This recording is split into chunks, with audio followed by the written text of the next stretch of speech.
The Rio Major is just over a week away, and that means it's time once again for the Pickems. Do pardon me, my voice is a little bit gone. I'm a bit under the weather right now, but I'll do my best to explain my picks as much as I always do. If this is your first time watching one of these videos, I'm going to explain a couple of things before we get into this Pickems.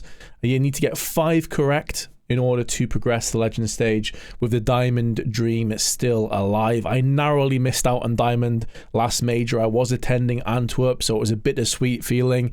I went all out for Na'Vi, and FaZe ended up winning. It was an amazing story. I was so happy for Carrigan and the rest of the boys, so I ended up winning anyway. But it meant that I got gold last time around as opposed to Diamond. So I want to make sure I bounce back with a Diamond now, and I'm going to do my best in order to do that. So I am very safe with my picks. What I mean by that is, if you've never played Pickems before, and this is the only time I'm going to explain it, and then as we go into the Legend stage and the Champion stage, you can revert back to this video again if you are confused. But the way it works is that you need to be very careful with your 3-0 pick. I see a lot of people running into this mistake. They haven't changed this format, and so you should try and play the system as it were if you only care about getting the Diamond coins and seeing how many you can get correct. So the way it works is, if you put a team that you think is almost guaranteed to make it through to the next stage, let's say Vitality or Cloud9, I think a lot of people would agree with, and you put them as your 3-0 pick, if they lose only one map, one game, then you will not get that point. If they go 3-1, you will not get the point for Cloud9 or Vitality making it through to the next stage. So for that reason, I typically put a loose cannon, gamble, Hail Mary type pick in my 3-0. A team that could crash and burn, but they also could set the world on fire and somehow bring out the 3-0. So I'm always way more gamble heavy on that. And then I normally go for a wild card gamble pick as my last team to advance as well. So, with that being said, before we do get into the picks, it's important to talk about the round 1 matches because we know them, and this does give us valuable information as to what we can expect coming into these Pickems. So the first round of matches is Mouse against Outsiders. Could be a great game. 9Z up against Gamer Legion. Bad News Eagles take on 00 Nation. OG face Greyhound. Big up against Furia, could be a really good game as well. EG against IHC, Vitality face Imperial, and finally Cloud9 will go against Fnatic.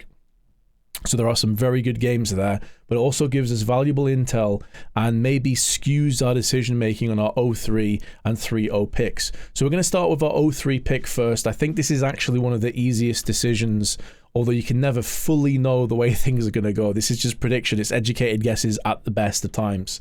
And often the Challenger stage is an absolute mess and crazy things happen. It was between 3 teams for me, though, coming into this. I thought it would be either 9Z, IHC, or Greyhound. Those were my 3 picks that I think realistically it could have come down as. I'm going to go with Greyhound, and the reason I'm going to go for Greyhound is because I think they are the weakest team coming into this tournament. I think the stats don't lie. I hate to do it to the boys, but ultimately I think it is quite a safe pick. Now watch it go horribly wrong. But also in terms of when you look at 9Z, I think they have the ability to maybe take down one team here or there. I think they are also in the contention for 0-3 or 1-3 spot. And when it comes to IHC, they actually played Greyhound not that long ago, and they did beat them. So and it was quite a straightforward game as well. So if we go off that basis, I think IHC, combined with a lot of their other performances, and some of their players are good, like Score's a good player on that team, I think they are better than Greyhound. And if it goes down into a best of 3 for the 0-3 spot, and it is IHC versus Greyhound, then I think IHC will come out and they will beat Greyhound. So that's my reasoning for the 0-3 pick. The 3-0 pick is quite a bit more difficult in my opinion, because coming into this tournament, before I knew what the first round of matchups was, I personally was going to go for Imperial 3-0. And I know that's going to be quite a surprise to many people, but I genuinely think that the fact that Fallen has made it to another major in Brazil, on Brazilian soil, I think he is going to feed off that energy so much. Like, let's be honest here. A lot of these players on this team may not get another chance to play at another major. They may not get another chance to play at another tournament of this size, and they may never play in front of a Brazilian crowd this big ever again. If that isn't motivation, if that isn't inspiration on the tail end of their career, with all of this experience, with all of these years of collective work, I don't know what it is. And I think Imperial actually will raise their game significantly for this Challenger stage. The problem is they're playing Vitality in their first game. And for that reason, I can't put them as my 3-0 because I think Vitality will beat them. You could play devil's advocate and say the best time to play Vitality is their first game of the tournament. Maybe some jitters, some nerves, some anxieties crept in. Plus, they're a team that often starts very slowly. So maybe Imperial can get the W and cause the upset in that regard. Wouldn't be a bad argument, but I still think Vitality have too much for Imperial, and I don't see Imperial beating them. The other teams I had in my mind for a 3-0 were Big, Gamer Legion, and Fnatic. Now, the reason I'm not doing Big or Fnatic in my 3-0 is because their first games are pretty rough. So again, Big are taking on Furia in their first game, and Fnatic are facing Cloud9. These are two of the best teams in the entire Challenger stage, and therefore I can't feel confident picking either of those to beat their respective teams. So I'm going to go with Gamer Legion for a couple of reasons. One, they actually come into this tournament looking pretty damn sharp in terms of stats, in terms of the performances that I've seen from these guys. I think they're going to fly under a lot of people's radars. They got legit wins against FaZe and Spirit in OT in the last couple of weeks.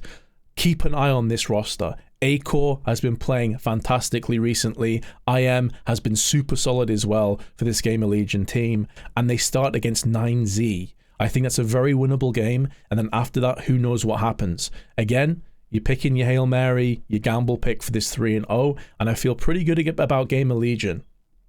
They may crash and burn. Maybe they squeak by 3-2, 3-1. Not sure. But I feel pretty good about this. So we're going to go for Gamer Legion 3-0. Now we're going to go for our kind of ironclad picks, as it were. I'm going to go from left to right, who I think is the most likely to make it through to Legend stage, to the least likely. I'm going to go Vitality and Cloud9 as our first two teams. I don't think I have to explain too much about this, but Vitality are a squad that, I mean, simply put, if they're not making it through to the Legend stage, something has gone horribly, horribly wrong. You look at this roster from top to bottom, you look at the amount of skill, firepower, experience this team has, not even just in the roster. They have Zonic, the best coach probably of all time, or at least one of them. Like, the guy's a legend. If they can't make it through to the Legend stage with this roster and the support structure that they have behind them, then I don't know what to say at that point. Plus, I think they start off with a 1-0 against Imperial. The only issue I have with Vitality, and this will probably come back in the Legend stage if they do make it, but it depends on their performances if they did. But one of my only issues with Vitality is one of their biggest weaknesses is also one of their biggest strengths in a strange twist of fate, and that is ZywOo. It is the ZywOo show for the most part. This guy is a monster. We all know this at this stage. And the last 3 months, he's been playing fantastically well. 1.37 rating in the last 3 months. He's been balling out of control. Outrageous. They lost against Astralis in one of their most recent games at Blast. But ZywOo dropped 74 kills and a 1.55 rating. Absurd. Absolutely absurd. But the problem is that he can't do it alone. As you just heard there, 1.55 rating, 74 kills, and they still didn't win. And that has been the issue of Vitality for quite some time in different iterations, in different rosters. It has been the same problem.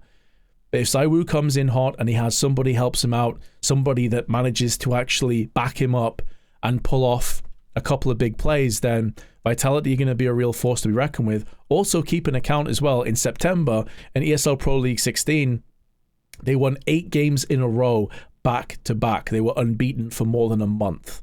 So this team is coming into the major, albeit with a loss to Astralis, but we'll just chalk that up to a freak occurrence. Coming into the major in very good form with their best player in amazing form.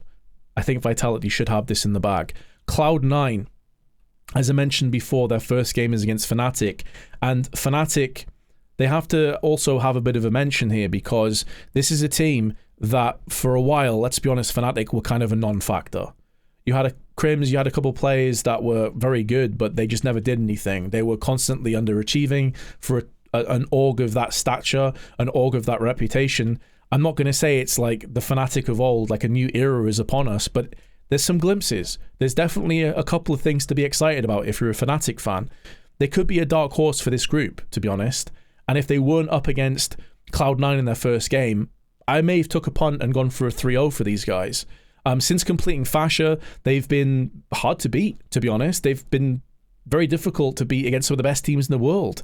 They took FaZe into OT in the RMR, a narrow loss to both Vitality and Na'Vi in ESL Pro League 16. I don't think you should underestimate them. Also, interestingly, everybody in this squad right now is over a 1.0 rating. There is no dead weight on this team. So, when you put those things into account, yes, Cloud9 may have a difficult first game, but I still fancy that Cloud9 will edge ahead and take that. It'll build confidence, and then we'll start to see what these guys are capable of.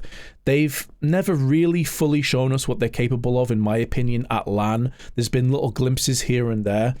This would be a good moment for them to stand tall and deliver. It's an incredible roster. From top to bottom, Inters, Nafani, Axile, Shiro, Hobbit, these guys are all capable of going nuclear. They have so many avenues to beat teams with, tons of experience on Hobbit, but now the rest of the team honestly has enough of experience on their own. They have their own merits at this point. So this, for me, is where Cloud9 have got to come out. They've got to start well in this group, beat Fnatic, and then go from strength to strength and have a really positive, confident start to the Challenger stage. Even if they don't, though, I can't see them not making it. Next. Oof, it gets a little bit trickier now, doesn't it? Because I think most people would agree with Vitality and Cloud9 in some capacity to make it through to the next stage.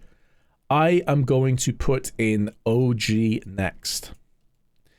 OG, first off, the opening game is against Greyhound, and I would be very surprised if they didn't win that.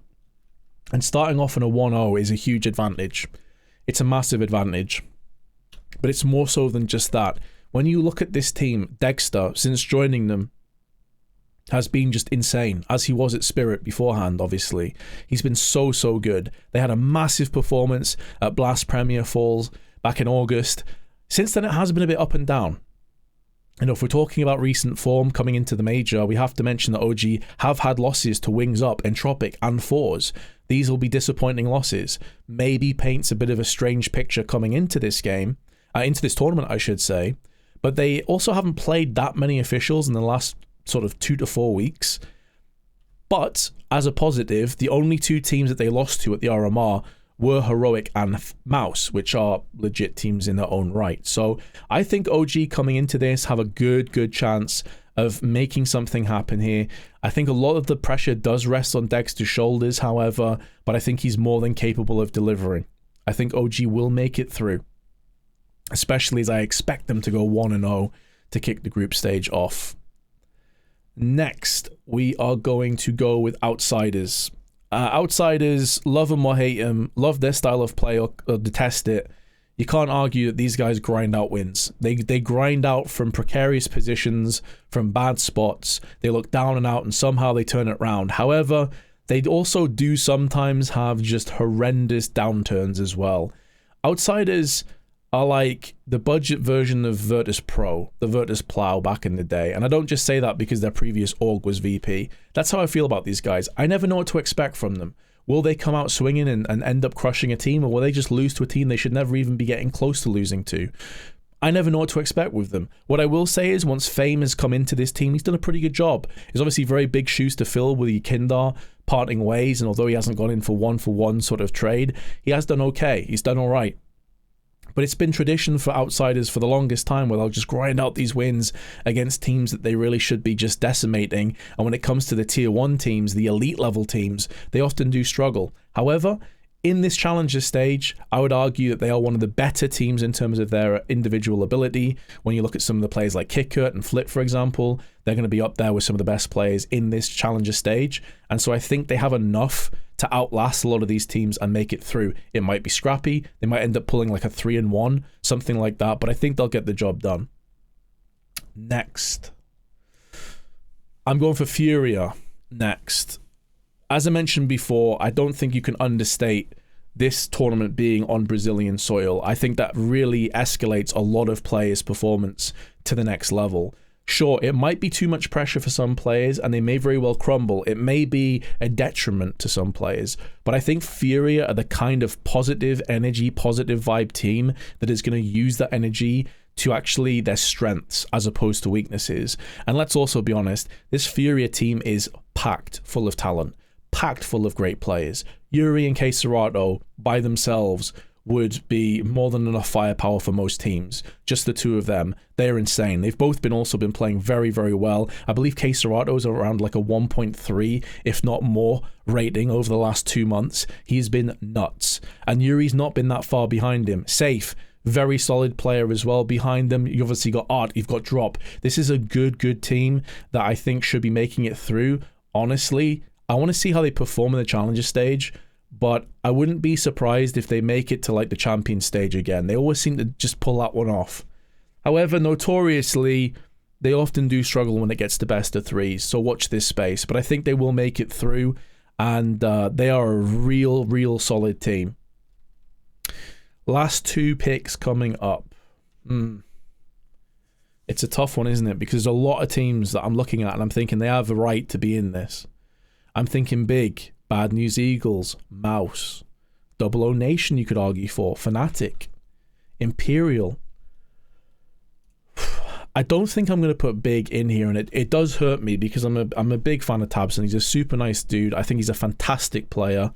There's a lot of talent on that team, but this whole Sin situation is just a little bit off to me.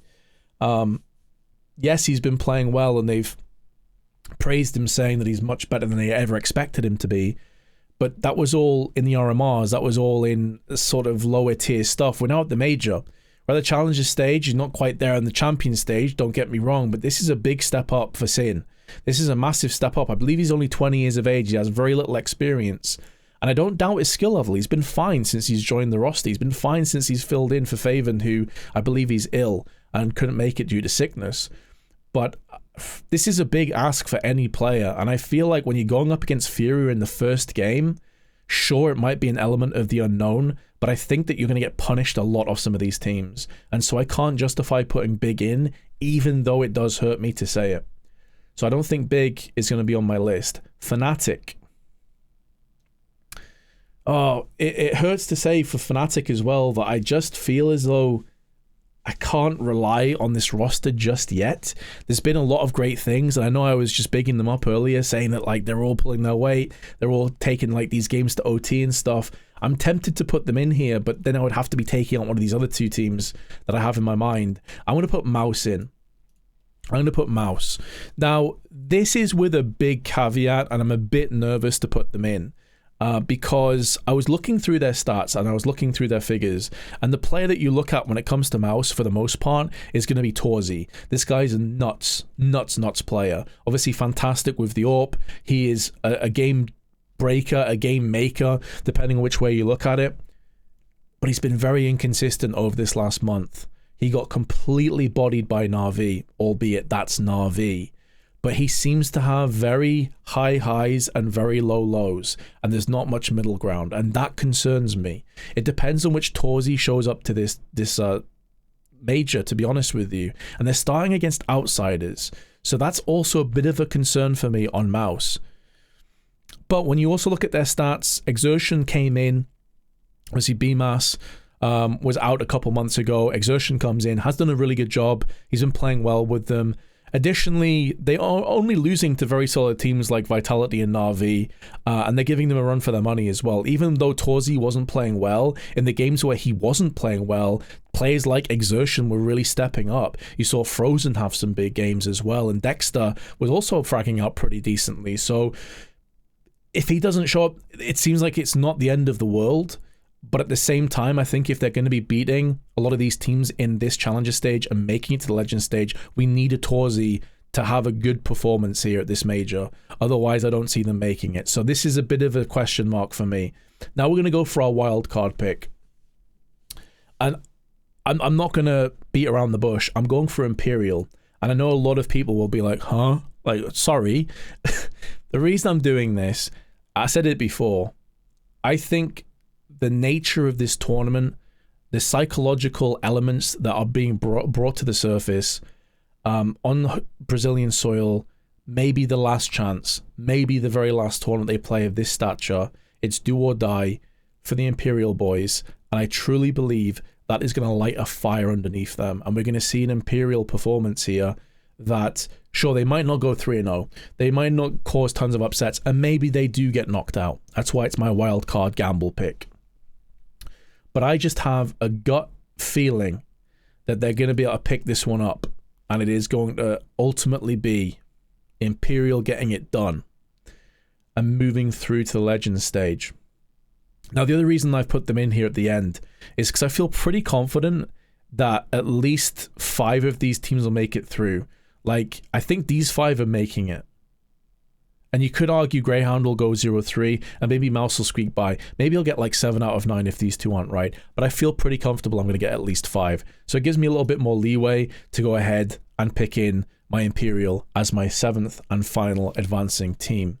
Do you agree or do you disagree? I'm sure there's going to be a lot of disagreements. This is the great thing about Pickems, man. Like, everyone has their say, everyone has their opinions. By all means, share them in the comment section below. Any things you think I'm wrong on, any things you agree with, it's all good. I'll read all of the comments. Also, I'll be doing more of these, obviously. The Legend stage and the Champion stage will be coming up in the coming weeks. I'm also thinking about maybe doing now and again some recap videos and streams of kind of my thoughts and processes on how the major has gone after each day. So if you are interested in watching that content, then by all means hit the subscribe button and do also hit the follow button. I hope you have a great day, and I'll see you in the next video, guys. Peace.